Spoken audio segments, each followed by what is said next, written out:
Ladies and gentlemen, boys and girls, welcome back to the channel. It is 6 a.m., right on the nose, right at it. 2000 6 a.m., Wednesday, July 3rd, the eve before the July 4th weekend.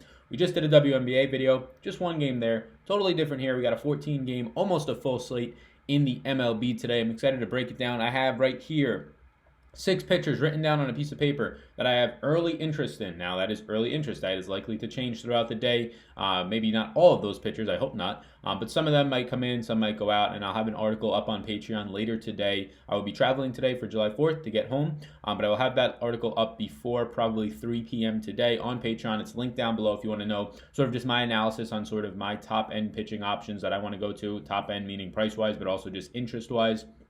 And then also some stack options, have some analysis there. People wanting to know more and more about where I lie in terms of where I like to go for stacks. And I can't really get fully on board with that until I get all the Vegas lines, which some of them or most of them are out right now, but also the lineup. So that's a spot to get more content from me. It's on Patreon, linked down below. You can get all of that there. There will be an article out as well as these stat sheets. But yeah, if you're here, new to the channel, welcome to the channel. My name is Sal Vetri. Happy early July 4th. It is July 3rd, but happy early July 4th, depending on when you're watching this. Thank you so much for being here. I appreciate it. If you could hit that like button, if you could hit that subscribe button, that helps me out the most. It's free for you guys. It takes 2 seconds, but it will help me out to grow this channel. So I do appreciate that as well. And yeah, let's get into this 14-game slate. Like I said, right now I have just early 5 stacks that I have written down, as well as 6 pitchers, and we'll kind of go all over the place looking at them, try and go in order of pricing. But yeah, so starting right at the top with Chris Sale, he's $11,800. He's coming off of 2 back-to-back rough outings, and for the most part, I think a lot of people are going to stay away from him, 1, because of the price point, and 2, because of his recent performance. Now, I don't think Chris Sale is broken. I think these 2-game sample sizes hopefully don't indicate anything from the first month of the year coming back out of him. So I want to dig deeper into that as the day goes on. That being said, I think there are quality pitching options elsewhere on this slate, some that are probably going to go unnoticed just because it is a 14-game slate and because there is going to be gravitation towards specific players like every single slate there is, and taking advantage of those unnoticed players is a way to go. I do think Sale might become one of those. Another thing to mention is that the matchup today in Toronto, 1, it's not that favorable of a ballpark. 2, I'm not the biggest, or I am one of the bigger believers in this Toronto team, continuing to hit for power, continuing to slowly become an above average power team, now above 170 in ISO. They still strike out at a decent clip. Against lefties, they have more trouble like most teams do, but this is no slouch of a matchup. So for $11,800, I do have interest in Sale. He's one of the 6 people that I have written down on the slate today. I'll probably end up writing him up later today, but might not have a positive outlook. I'm not sure yet. I have to look and break down and see if there is anything over these last 2 starts in terms of velocity, in terms of movement, in terms of arm angles, things like that that are changing enough for me to go, something's off here. He's having trouble with his mechanics, like we saw in sort of the first month of the season. So that's where I'm at right now. Nice to see Domingo Germán back for the Yankees. I'm a big fan of this kid. Not interested today. $10,100, even pitching in a safe ballpark against sort of a safe team. The kid, yeah, he has strikeout stuff, especially against lefties, but overall, it just doesn't work deep enough into the games for me. If he gets into the 5th inning, you're like, okay, yes, he's in the 5th inning. Gets into the 6th inning, you're like, oh my God, this kid made it to the 6th inning. Partially because he takes some time to work through counts, right? He's not walking a lot of batters, but he's getting deep into counts. But he's also a young kid, so they are limiting sort of his pitch count quite a bit, especially since the Yankees really don't have any viable pitchers right now. Paxton had a decent start yesterday, which was nice. Tanaka's always all over the place, but against good teams, not the greatest. So, yeah, no interest there at that price point, although I do think the kid is talented. The second pitcher in my player pool today is $9,700 Mike Clevenger. Now, he's came off the injury list for the second time after his last start. That one was because he got like a line drive back to the ankle, so it was nothing related to his first injury, which was more so more serious in terms of really affecting his mechanics. And he looked terrible in the last start. A lot of people were on him. He was sort of the chalk bunny of a pitcher. I was on him in some slates. I was off of him in the beginning of the day and then got back onto him. I do have interest here because, 1, recency bias. People will see the last start. People might try and say that something is wrong with him due to his mechanics. Look, the day after, so 2 starts ago, he came off of the injury report. He threw 90-plus pitches. He looked pretty decent. And then he went back on the injury report because he got hit by a line drive. And he comes out and he just gets hit. It was just a bad start. That ankle had nothing to do overall with his performance. At least I don't think so. Nothing really indicated that for me. Now he gets a matchup against these Royals. Look, there's still a lot to like about Clevenger. The walk percentage, you're looking at a 4-game sample size. Keep that in mind, a 4 to 5 game sample size. And even then, he still hasn't pitched deep into the games. So it's really hard. I mean, it's pretty indicative when he strikes out 50% of righties that, yeah, this is a small sample that you're looking at. Now he gets the Royals today, who strike out right around league average, and they don't have that much power. They're below league average in terms of power, one of the bottom 5 on this slate. So it's a nice matchup for him. He's 9,700, which is a steep price to pay, but I think you will get naturally low ownership due to the size of the slate, and just because of his recent performance, not a lot of people will go here. The matchup is still favorable. The strikeout stuff is still there for this guy. Even though he is struggling, he's still getting the strikeouts. It's just a matter of piecing it together. The walk percentage is something that I imagine will regress downward, as well as the ground ball percentage will regress upward. So that being said, Clevenger would be the second guy of interest in. The third guy is Sonny Gray.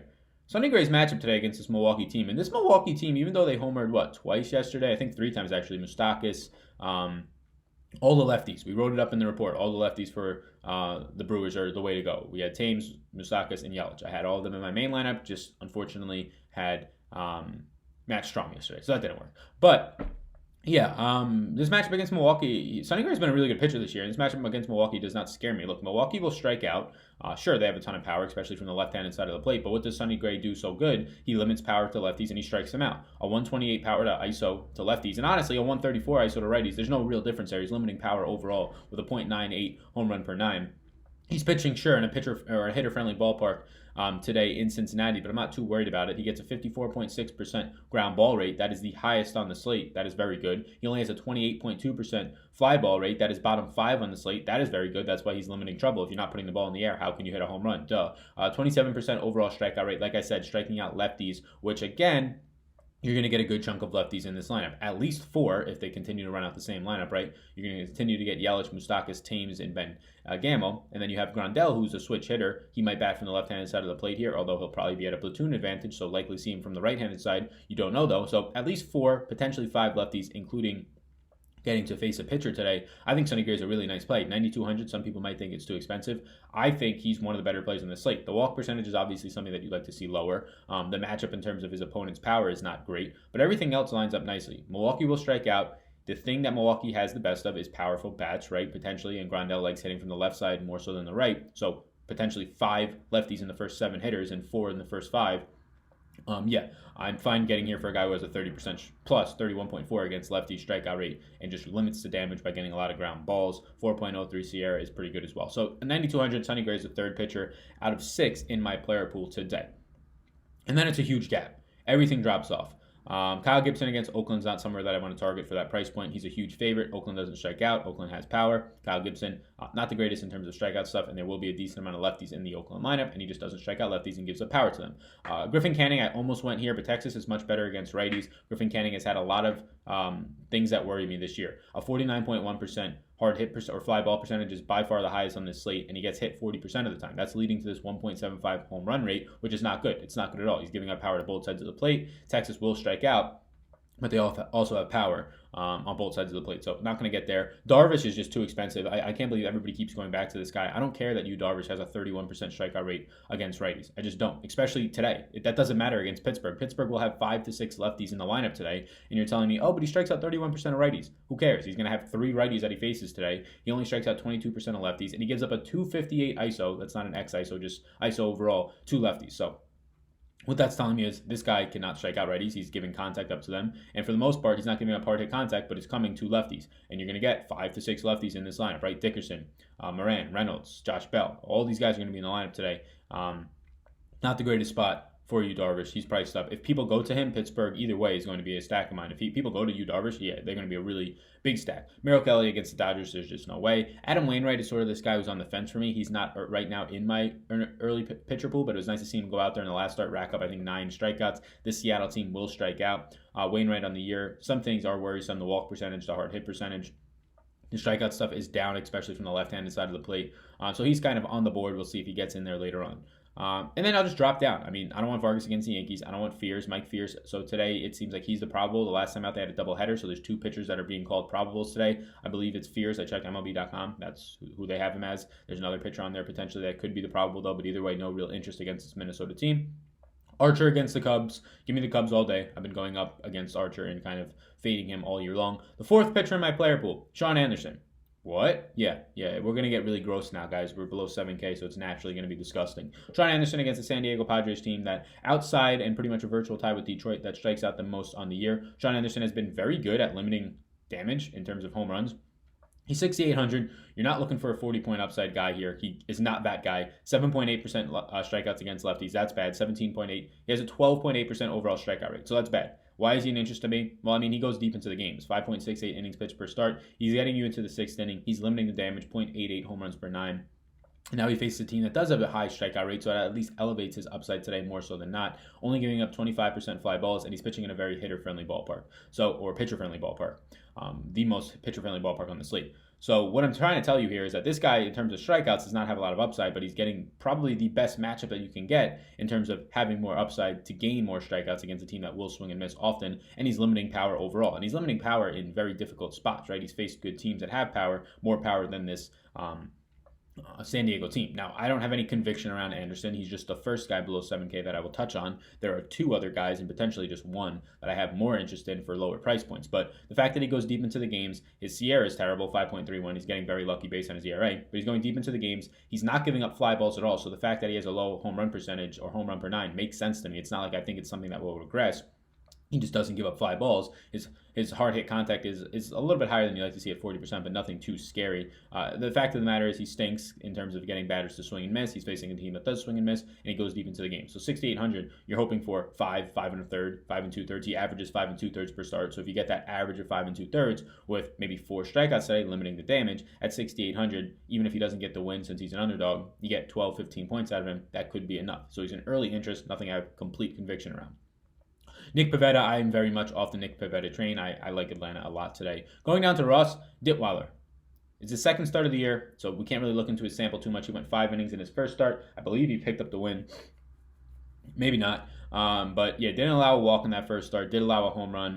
And yeah, it's too much to look too much. It's hard to look too much into it. Did not have good strikeout stuff similar to the Sean Anderson cat that we just talked about. But he does get Detroit similar to Sean Anderson, a team that strikes out 26% of the time. So the matchup is good. He's a little bit cheaper. He's below $6,000. So if you wanted to go there, again, a guy on a small sample size, we don't know how good he actually is. Looking in his minor league numbers, they're very meh to me, and I imagine that's the type of pitcher that he's going to be in the majors, a very meh pitcher.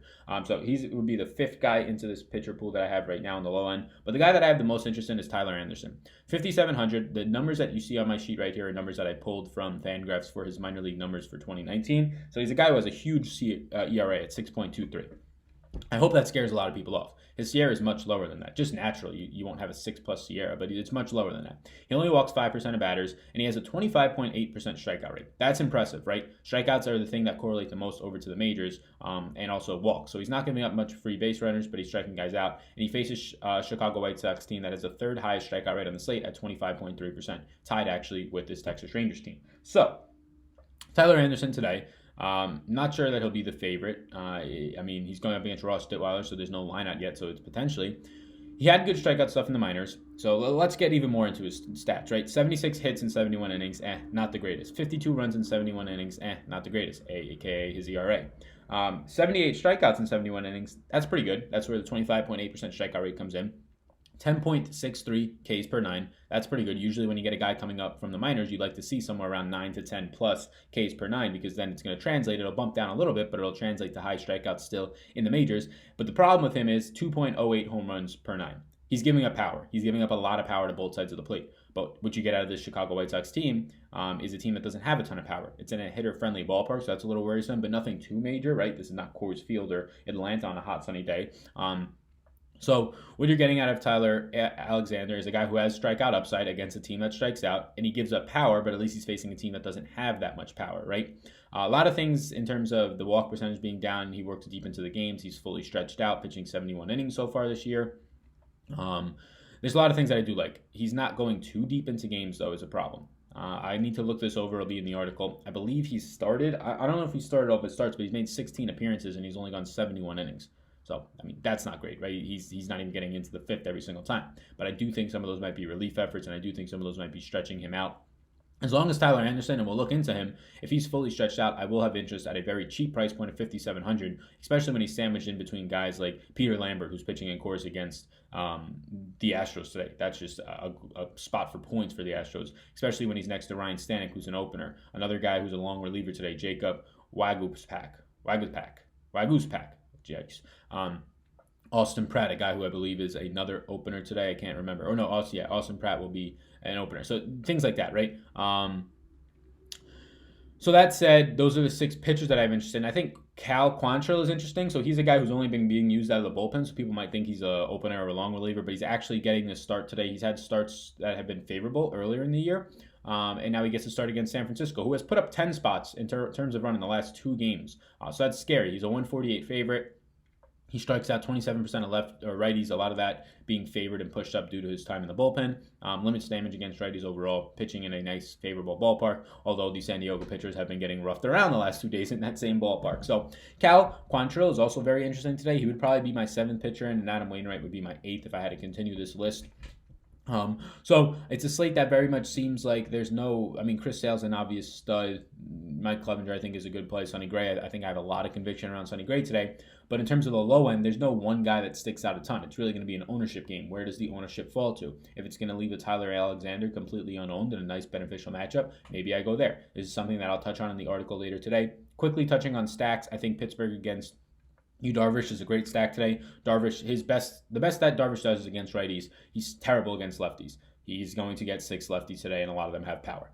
The Cubs, on the flip side of that, I like the Cubs today going up against Chris Archer, who's just terrible from both sides of the plate. A 2.2 home run per 9, 44% hard hit percentage is the second highest on this slate, only behind Chacin. So, yeah, I'm fine getting to the Cubs against Archer. The Yankees against Jason Vargas. This Yankees team is underpriced still against a guy who gives up a lot of walks, who will give up hard hit contact. Yeah, so Yankees is another stack. Atlanta is probably one of my favorite stacks today. Look, you're going to have a Coors Field game, so that's obvious. I do really like the Pittsburgh stack against Yu Darvish, especially just mainly the lefties. The Yankees are going to be cheap enough to get to, but Atlanta against the pitcher and Nick Pivetta, who's going to go out there and give up 2.25 home runs per 9, 43.9 hard hit percentage is a bottom 5 on this slate. Doesn't strike guys out and gives up a 260 ISO to both sides of the plate.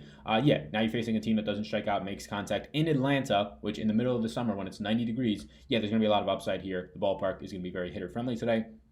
And then lastly, I mean, both sides of it, Houston and Colorado, are in good spots today going into Coors Field, as you always are. But the Houston side in a much better spot. I imagine they're going to be one of the higher owned stacks. They're facing Peter Lambert, a guy who gives up 2.55 home runs per 9. Not a huge sample size, but he's probably not going to be in the majors too long. Strikes out 11.5% of righties. The swing and miss stuff isn't there. Gives up ISO to both sides. Gives up a huge ISO to lefties. I mean, it's a small sample, but it's just a huge ISO. You get a team that strikes out right around the Angels with the league lowest, below 18% on the year in Coors Field. So Pittsburgh, Chicago, Yankees, Atlanta, and Houston. Obviously, Colorado is also interesting to me as stacks that I like early on. Mike Clevenger, Chris Sale, Sonny Gray, Sean Anderson, Ross Detwiler, Tyler Anderson, and we'll throw Quantrill into the mix at 5,000 flat. In terms of pitchers that are interesting, you'll notice that there's 4 below 7K that are on there. All of them are pretty terrible pitchers, but I need guys to kind of pair with either Sonny Gray, a Clevenger, or Chris Sale because I do want to get up at bats today. I do want to be playing top-end bats, whether it's the Astros and Coors, Atlanta against Pivetta. That's where I want to go today. So it's early. It's only the games don't start for another 12 plus hours. So the article will be out later today. Let me know if you like this video in the comments down below. If this is your first time, you got a little gnat in the room. Jesus. My name's Sal. You already know that. Hit the like button. Hit the subscribe button. That really, really helps me out. I appreciate that. Head over to Patreon if you would like this sheet as well as the article. Link down below. And also follow me on Twitter at SalVetriDFS for updates as well as to ask me any questions. My name's Sal. Best of luck today, everybody. Peace out, gang.